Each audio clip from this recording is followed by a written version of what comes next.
Yo, what's up, Namakaze Squad? It's your boy Namakaze King, and today we'll be doing part 4 of What If Naruto Had the Ultimate, Dojutsu, the Jogan.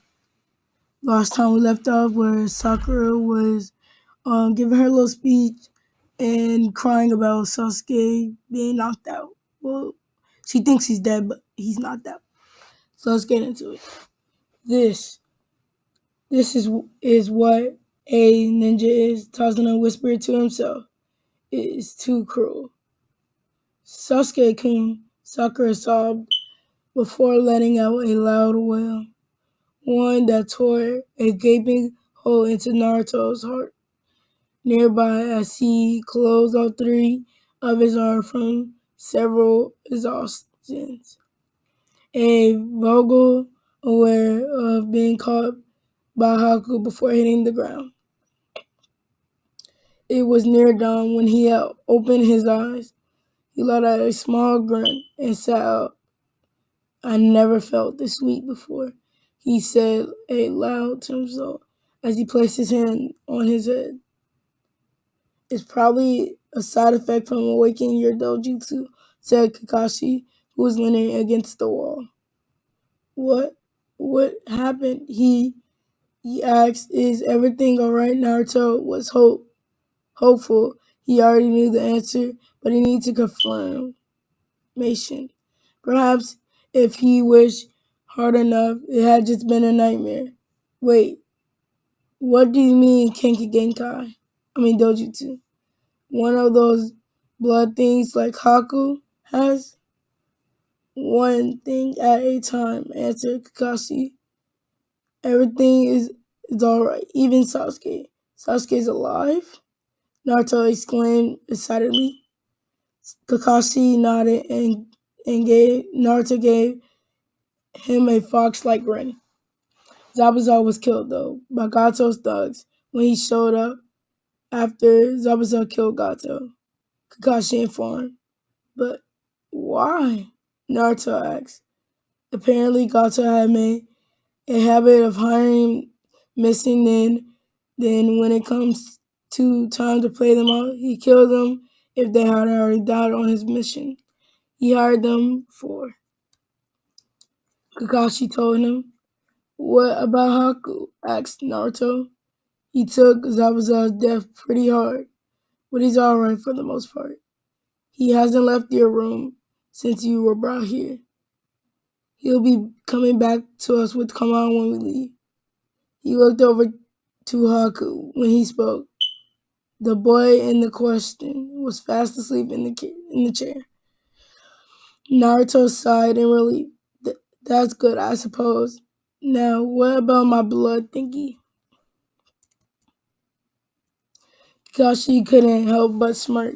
While Naruto did have a serious side that was seen by almost no one, he still had the same knucklehead, one-track mind at the end of the day.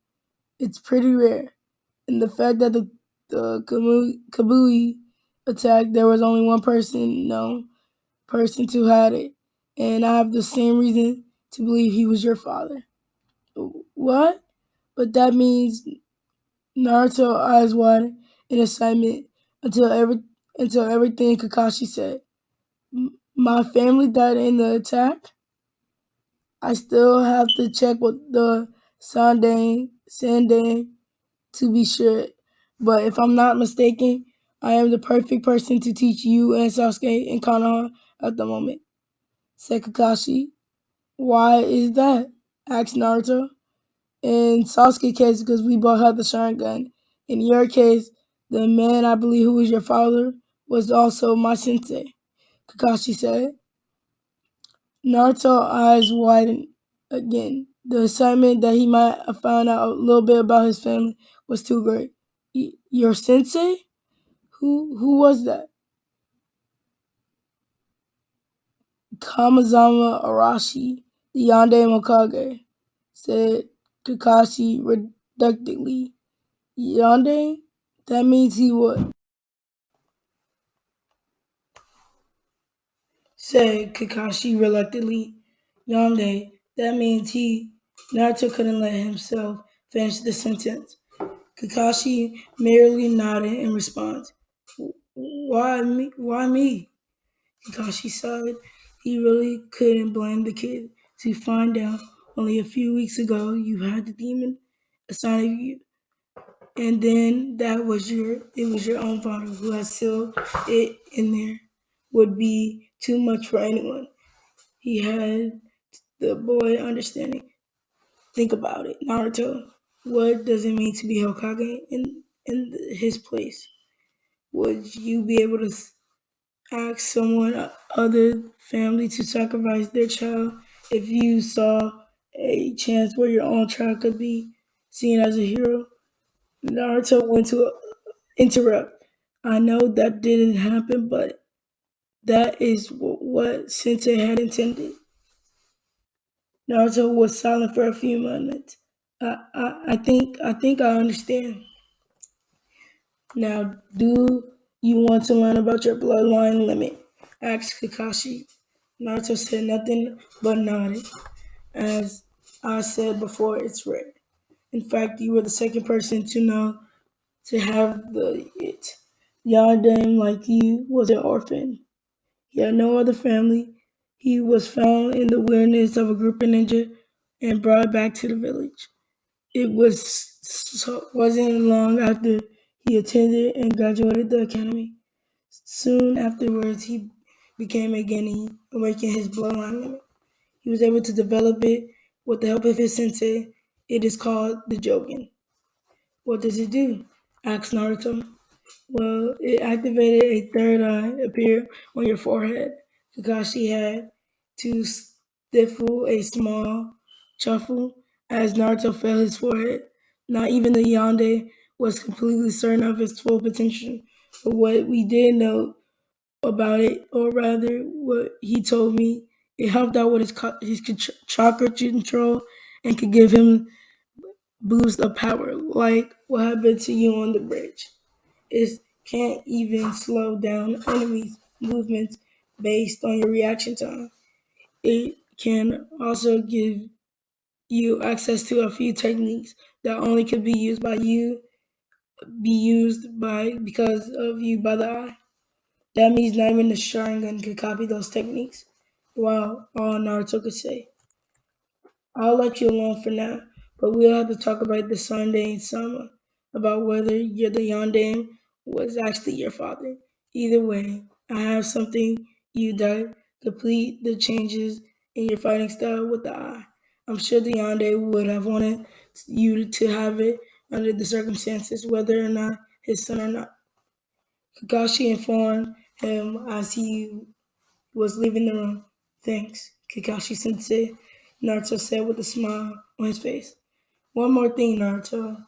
Kakashi paused at the door proudly. I mean, paused at the door. The Jogian seems to have a mind of its own. While it, while in a sense you can control it, and it is a part of you. It is a also sentiment and separated from you. It is very prideful and demands respect. All of the Yonde opponents, when insulted the eye, they all died. He then left Naruto to his thoughts. The boy had a lot to think about. Alright, that is it for chapter 1. We're going to do a little bit of chapter 2 real quick, and then we're going to end this video. So let me scroll back up to go to chapter 2.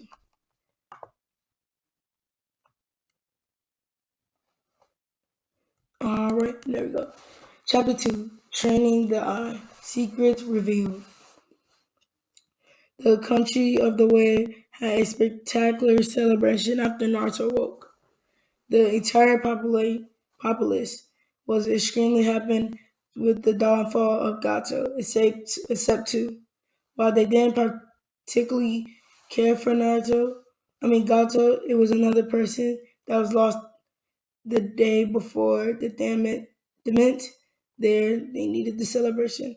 Haku stood out on the docks near Tasuna's house, staring out to sea, at the ocean.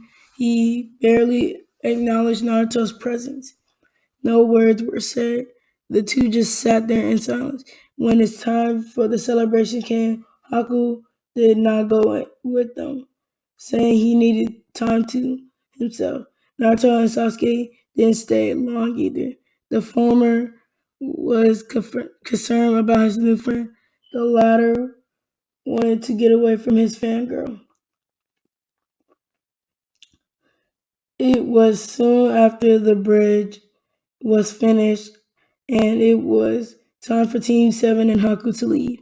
They made one last stop at Zabuza's grave, its sword sticking out of the ground, sort of a headstone. Haku buried some incense and Sakura placed some flowers on his grave. I was wondering if Kakashi Sensei said, Sakura, does a ninja really have to be one he said a ninja should?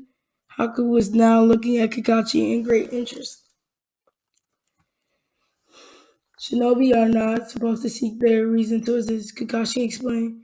It is only important that they exist as tools.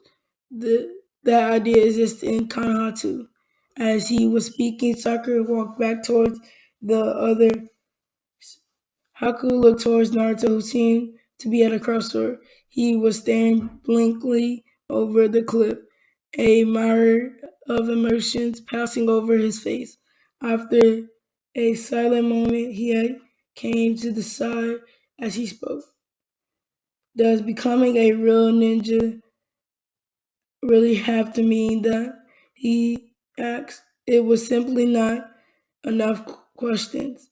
One that Haku would have the answer yes to immediately, only a few days later, yet the blond boy in front of him made a question whether or not it was true. I kinda don't like it. He had uncharacteristic frown on his face.